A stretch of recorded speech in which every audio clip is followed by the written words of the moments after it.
दोस्तों, मैं राजीव आप सभी का स्वागत करता हूं आपके अपने यूट्यूब चैनल जीके महाकुंभ में। दोस्तों, library science one liner question answer को हमने जो है 1200 तक जो है कंप्लीट कर लिया है। 1200 क्वेश्चंस को देख रखा है। आज जो है 1200 से लेकर 1300 को देखेंगे। तो समय आपका अधिक नहीं लूँगा, शुरू से लेकर लास्ट तक प्रश्नों को पूरा देखिएगा और आई होप कि आपके लिए ये उपयोगी रहेगा। तो चलिए देखते हैं आज के इम्पोर्टेंट क्वेश्चंस को। 1201 से जो है स्टार्ट करेंगे।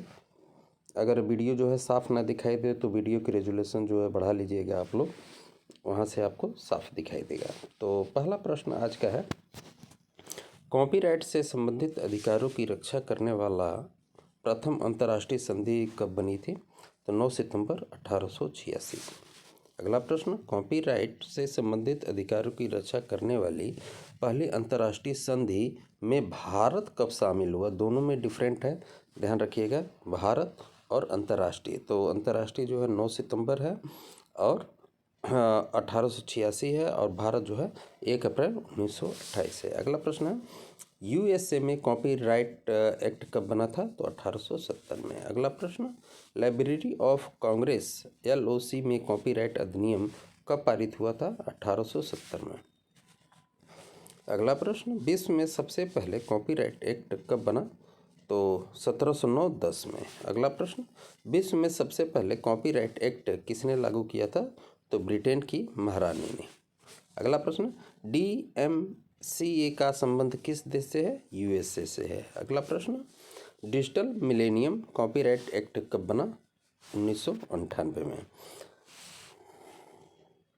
1209 यूनिवर्सल कॉपीराइट कन्वेंशन कब हुआ था? तो 1952 में। अगला प्रश्न, यूनिवर्सल ये है, थोड़ा सा टाइपिंग मिस्टेक है। यूनिवर्सल कॉपीराइट कन्वेंशन 1952 जो है कहाँ हुआ था? तो जिनेवा में हुआ था। अगला प्रश्न है, यूनिवर्सल कॉपीराइट कन्वेंशन दोबारा जो है कब हुआ? 1971 में। आगे देखते हैं, यूनिवर्सल कॉपीराइट कन्वेंशन 1971 में कहाँ हुई थी? पेरिस में। अगला प्रश्न, agreement on trade related expect of intellectual property right कहाँ हुआ था? तो मरकस में। अगला प्रश्न, WIPO कॉपीराइट ट्रीटी कब आयोजित हुआ था? 1996 में।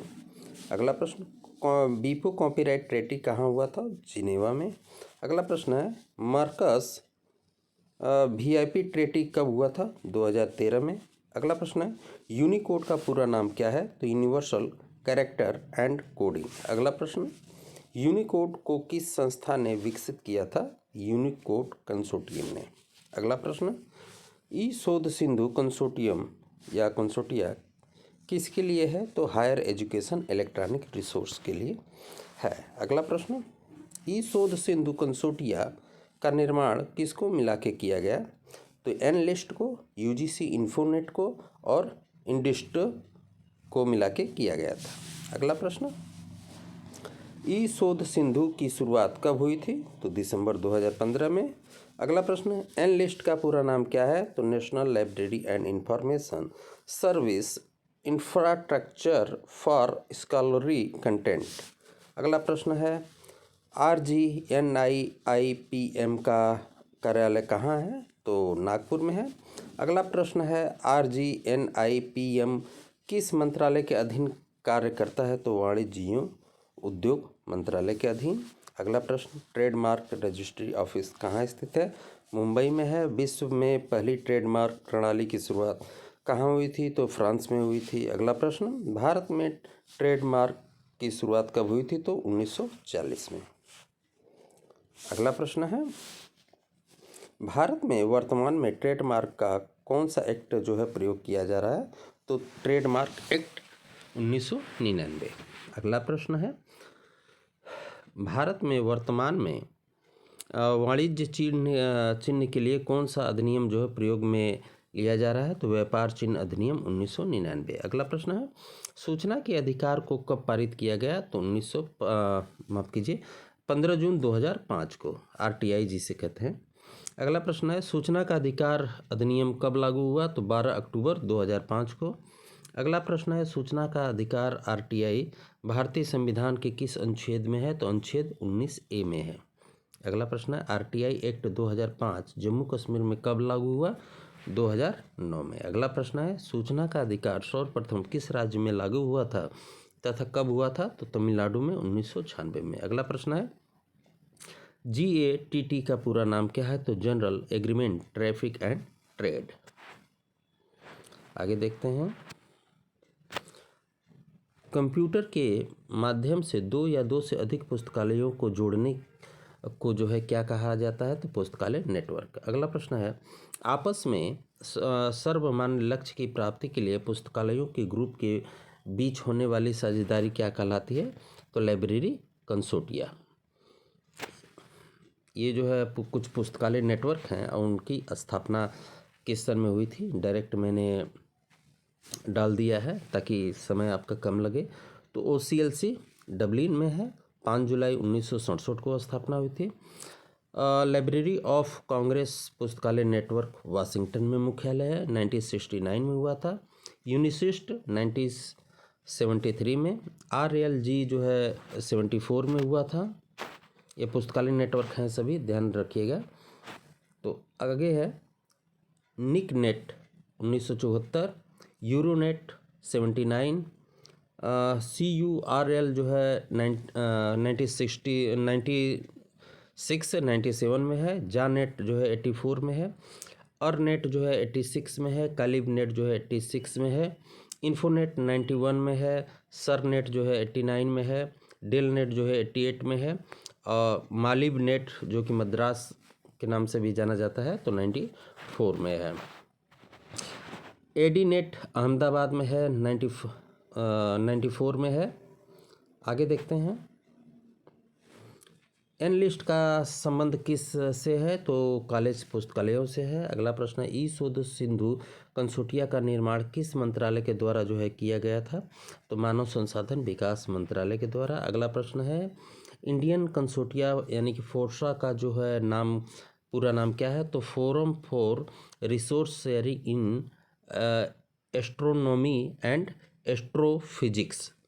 अगला प्रश्न है इंडियन कंसोर्टिया हेलीनेट का पूरा नाम क्या है? तो health science library and information network. अगला प्रश्न है हेलीनेट कंसोर्टिया की स्थापना कब हुई थी? तो 2003 में हुई थी। अगला प्रश्न यूरोनेट की स्थापना कब हुई थी? तो 1979 में हुई थी। यूरोनेट का पूरा नाम क्या है? तो यूरोपियन रोड नेटवर्क। अगला प्रश्न है इंडियन कंसोर्टिया इंडिस्ट का पूरा नाम क्या है? तो Indian national digital engineering and science and technology है।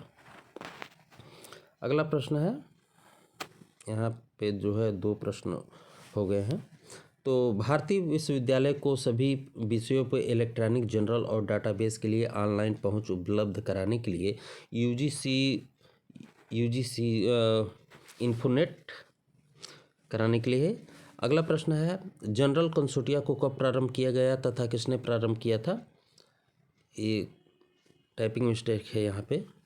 तो 2003 में यूजीसी ने। अगला प्रश्न है यूजीसी इन्फोनेट कार्यक्रम की देखरेख कौन करता है? तो इन्फ्लिबनेट करता है। अगला प्रश्न है इन्फ्लिबनेट पुस्तकालय नेटवर्क की स्थापना किसने की थी? यूजीसी ने की थी। अगला प्रश्न है इन्फ्लिबनेट की स्थापना कब हुई थी? तो 1991 में। अगला प्रश्न यूजीसी का एक स्वायत्त अंतर विश्वविद्यालय केंद्र कौन सा है? तो इन्फ्लिबनेट है। अगला प्रश्न है इन्फ्लिबनेट की स्थापना कहाँ हुई थी? तो गुजरात विश्वविद्यालय में हुई थी। अगला प्रश्न है इन्फ्लिबनेट एक स्वतंत्र अंतर विश्वविद्यालय केंद्र कब बना? तो 1996 में। अगला प्रश्न है भारत में अध्यापन तथा शोध में लगे हुए अग्रणी अनुसंधान एवं विकास संगठन और अन्य अकादमिक संस्थाओं में कार्यरत वैज्ञानिक अन्वेषकों तथा संकाय सदस्यों के प्रोफाइल के प्रमुख डाटाबेस का नाम बताइए जो इन्फ्लिबनेट द्वारा जो है तैयार किया जाता है? तो विद्वान। अगला है इन्फ्लिबनेट का वर्तमान में मुख्यालय कहाँ स्थित है? तो गांधीनगर गुजरात में है। अगला प्रश्न है इन्फ्लिबनेट के कितने क्षेत्रीय केंद्र हैं तथा कहाँ कहाँ है? तो JNU दिल्ली में है, Indian institute of science Bengaluru में है, जादव यूनिवर्सिटी में है और पुणे यूनिवर्सिटी में है। अगला प्रश्न है इन्फ्लिबनेट कब से स्वतंत्र रूप से कार्य कर रहा है? तो 1996 से कर रहा है। आगे देखते हैं, इन्फिनिट किस प्रकार का नेटवर्क है? तो शैक्षणिक है। अगला प्रश्न है, ओपन जनरल एक्सेस सिस्टम यानी कि OJAS किसके द्वारा जो है प्रतिबंधित किए जाते हैं? तो इन्फिनिट के द्वारा। अगला प्रश्न है, कैलिबनेट एंड प्लानर कार्यक्रम किसके द्वारा जो है आयोजित किया जाता है? इन्फिनिट के द्वारा। अगला प्रश्न है, प्लानर का पूरा नाम क्या है? तो promotion of library automation and networking in north east region. अगला प्रश्न है, प्लानर कार्यक्रम को किस वर्ष शुरू किया गया था? तो 2003 में। अगला प्रश्न है, कैलिबर का पूरा नाम क्या है? तो convention of automation of libraries in education and research institute. अगला प्रश्न है, कैलिबर कार्यक्रम किस वर्ष शुरू हुआ था? तो 1994 में। अगला प्रश्न है, ई शोध सिंधु कंसोर्टिया का संचालन जो है किसके द्वारा जो है किया जाता है? तो इन्फिनिट के द्वारा। अगला प्रश्न है, शोध गंगा रिपोजिटरी का प्रबंधन किसके द्वारा जो है किया जाता है? तो इन्फिनिट के द्वारा। अगला प्रश्न है, शोध गंगा किस प्रकार की रिपोजिटरी है? तो ई थीसिस का। आगे देखते हैं, शोध गंगा प्रोजेक्ट किसने प्रारंभ किया था? इन्फिनिट है। अगला प्रश्न, शोध गंगा का पूर्ण पाठ्यक्रम किसके द्वारा जो है तैयार किया जाता है? तो इन्फिनिट के द्वारा। अगला प्रश्न है, शोध गंगा किसका भंडार घर है? तो ई थीसिस का। अगला प्रश्न, शोध गंगोत्री किस प्रकार की सेवा है? तो सतर्कता या अलर्टिंग सर्विस। अगला प्रश्न, डेलनेट की स्थापना हुई थी तो 1988 में। डेलनेट का पूर्ण रूप कब अस्तित्व में आया? 1992 में। अगला प्रश्न है, डेलनेट का स्थापना के समय क्या नाम था? तो दिल्ली लाइब्रेरी नेटवर्क। अगला प्रश्न है, डेलनेट का वर्तमान में नाम क्या है? तो डेवलपिंग लाइब्रेरी नेटवर्क। अगला प्रश्न है, डेलनेट की स्थापना किसके वित्तीय समर्थन से हुई थी? तो निषाद के। अगला प्रश्न है, डेलनेट किस नियम के तहत पंजीकृत जो है किया गया? तो सोसाइटी ऑफ रजिस्ट्रेशन एक्ट 1860 के तहत। आगे देखते हैं, डेलनेट के विकास में किसने सहयोग किया था? तो निषाद और निक ने। अगला प्रश्न है, कमेंट करके मुझे बताइएगा कि निक का पूरा नाम क्या है। डेलनेट का मुख्यालय कहाँ स्थित है? तो दिल्ली में है। अगला प्रश्न है, निकलेन का आयोजन कौन करता है? तो डेलनेट करता है। अगला प्रश्न है, नेकलेन 2018 का आयोजन कहाँ किया गया था? विशाखापट्टनम में। नेकलेन 2019 का आयोजन कहाँ किया गया? उदयपुर में। अगला प्रश्न है, डेलनेट द्वारा नियमित रूप से आयोजित राष्ट्रीय सम्मेलन को किस नाम से जाना जाता है? तो नेकलिन से। अगला प्रश्न है, डेलनेट कौन से कैटलॉग का प्रयोग करता है? तो AACR2 का। अगला प्रश्न है, नेकलिन का पूरा नाम क्या है? तो national convention on library and information networking. दोस्तों, आई होप कि मैंने आपका ज़्यादा समय नहीं लिया होगा। अगर ये 4000 के प्रश्नों की जो है PDF आपको चाहिए तो आप 100 रुपीज़ जो है पे करके ले सकते हैं। मेरे टेलीग्राम ग्रुप पे भी आप जुड़ सकते हैं। जो भी लाइब्रेरीज़ की एम्प्लॉयमेंट न्यूज़ निकलती है वहीं पे जो है प्रोवाइड की जाती है, क्योंकि हर एम्प्लॉयमेंट न्यूज़ की वीडियो बनाना जो है पॉसिबल नहीं है, तो इसलिए उसको जो है वहाँ पे डाल दिया जाता है। तो मिलते हैं अगले वीडियो में। ख्याल रखिए। धन्यवाद।